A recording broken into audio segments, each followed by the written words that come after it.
Child. Oo nga. Sabi din yun sa akin, sir. Kasi nga malalim. Deep daw. So, yung... Anong mas malalim nung nasa taas ka? Kung girl. Kapag girl is X kapag male is Y. Ang Y, mas maliit siya at mas motil. So, mas mabilis siya makakarating. Kung mas mabilis siya, mas maliit siya, mas mabilis. So, pag dog style, Gumala-gala muna sila. Okay na. Pero kung girl, anong posisyon? mas malaki siya. Pag girl, spooning. Kasi, ano bang environment ng vagina? Acidic.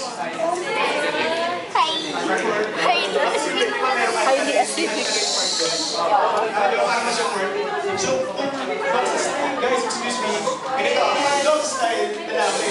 Pag missionary yung babae. Yes. Okay, thank you. Kaya pala mga babae.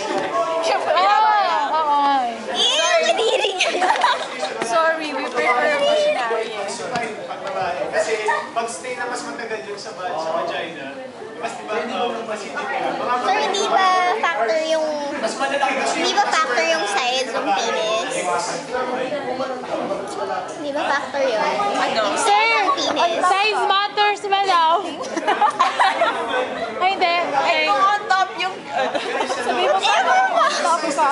Kasi nga, ang exist Ah, size mo sperm. mas mabilis yung white. Ang dog style, mas mabilis yung drus. Sabi sa'yo eh, pag deep eh. So, mas malaki chances na lalaki. So, gusto ko missionary. Mas mabilis siya makakadali. Moving on, moving on. Yung Y. Pag Y, babae. Last resort. Okay. Doon sa choices,